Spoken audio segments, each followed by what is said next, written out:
బయ్యారి సారీస్ మే 8వ తారీఖున ఓపెనింగ్ జరగబోతుంది. ఎవరైతే షాపింగ్ చేస్తారో 3000 అండ్ అబౌవ్ ఫస్ట్ 200 కస్టమర్స్ కి సారీ రూపాయికే ఇచ్చేస్తున్నారు. కేరళంలో దశాబ్దాల కాలంగా సాగుతున్న ఎల్డీఎఫ్ కోటను బద్దలు కొట్టి 100కు పైగా స్థానాలతో యునైటెడ్ డెమోక్రటిక్ ఫ్రంట్ సృష్టించిన సునామీ ఇప్పుడు దేశ రాజకీయాల్లో హాట్ టాపిక్. హస్తం పార్టీకి ఈ గెలుపు ఒక ఊపిరినిస్తే ఇప్పుడు సీఎం పీఠంపై నెలకొన్న సస్పెన్స్ అధిష్టానానికి కత్తి మీద సాములా మారింది. గెలుపులో కీలక పాత్ర పోషించిన నేత ఒకరైతే ఢిల్లీ అండతో పీఠంపై కన్నేసిన వారు మరొకరు. మరి క్షేత్రస్థాయిలో కష్టపడిన వారికే పదవి దక్కుతుందా, లేక ఢిల్లీ లాబియింగ్ పనిచేస్తుందా? సీనియారిటీకి పట్టం కడతారా, లేక గ్లోబల్ ఇమేజ్ ఉన్న నేతకు అవకాశం ఇస్తారా? మిత్రపక్షాల మద్దతు ఎవరికుంది?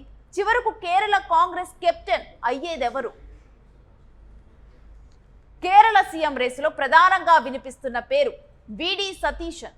గత 5 ఏళ్లుగా అసెంబ్లీలో ప్రతిపక్ష నేతగా ఉంటూ పినరయి విజయన్ సర్కార్ను ఉక్కిరి బిక్కిరి చేసిన ఘనత ఆయనది. పార్టీ కేడర్లో సతీశన్కు బలమైన మద్దతు ఉంది. కష్టకాలంలో పార్టీని మోసిన నేతను కాకుండా గెలిచిన తర్వాత మరొకరికి పట్టం కడితే కార్యకర్తల నైతిక దెబ్బతింటుందన్నది సతీశన్ వర్గం వాదన. ఇక్కడే ఏఐసిసి ప్రధాన కార్యదర్శి కేసీ వేణుగోపాల్ పేరు తెర మీదకొచ్చింది.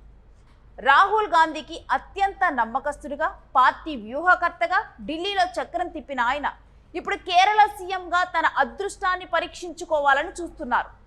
ఎన్నికల ముందు సీట్ల కేటాయింపులోనూ తన పట్టు నిలుపుకున్నారు. ఏకంగా 44 మందికి వేణుగోపాల్ టికెట్లు ఇప్పించుకున్నారనే చర్చ ఇక్కడ ఉంది. ఇక కేరళలో నేరుగా గెలుపులో ఆయన పాత్ర లేదనే విమర్శలు ఉన్నప్పటికీ హైకమాండ్ ఆశీస్సులు ఆయనకు శ్రీరామ రక్షగా మారాయి. మరొక వైపు సీనియర్ నేత రమేష్ చెన్నితాల తన వంతు ప్రయత్నాలను ముమ్మరం చేశారు. 5 దశాబ్దాల రాజకీయ అనుభవం, అన్ని వర్గాలతో ఉన్న సత్సంబంధాలు తనను సీఎం కుర్చీకి అర్హుణ్ణి చేస్తాయని ఆయన భావిస్తున్నారు.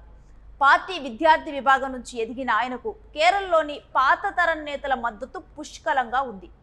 అయితే రేసులోకి ఊహించిన విధంగా తిరువనంతపురం ఎంపీ శశిధరూర్ రావటం సమీకరణాలను మార్చేసింది.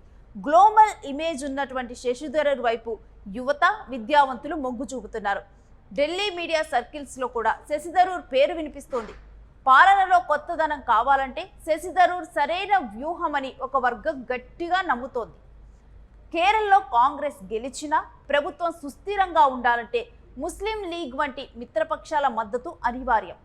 కేవలం కాంగ్రెస్ అంతర్గత నిర్ణయమే కాకుండా కూటమి నేతలను కూడా సంతృప్తి పరచాల్సిన బాధ్యత హైకమాండ్పై ఉంటుంది. సతీశన్ అయితే స్థానిక నాయకత్వంతో సమన్వయం బాగుంటుందని కొందరు, వేణుగోపాల్ అయితే కేంద్రం నుంచి నిధులు, మద్దతు రాబట్టొచ్చని మరికొందరు వాదిస్తున్నారు. ఏది ఏమైనా గ్రూపు రాజకీయాలకు కేర్ ఆఫ్ అడ్రస్గా ఉండే కేరళ కాంగ్రెస్లో ఈ నలుగురిలో ఒకరిని ఎంపిక చేయడం ద్వారా అసమ్మతి సెగలు రాకుండా చూసుకోవటమే ఇప్పుడు అధిష్టానం ముందున్న అతిపెద్ద సవాల్. ఇక విజయ గర్వంతో ఉన్న కాంగ్రెస్ శ్రేణులు ఇప్పుడు తమ కొత్త ముఖ్యమంత్రి ఎవరో తెలియక ఉత్కంఠతో ఎదురు చూస్తున్నారు. మరి కేరళం గద్దెపై ఆసీనులయ్యే ఆ అదృష్టవంతుడు ఎవరో తేలాలంటే మరికొన్ని గంటలు ఆగాల్సిందే.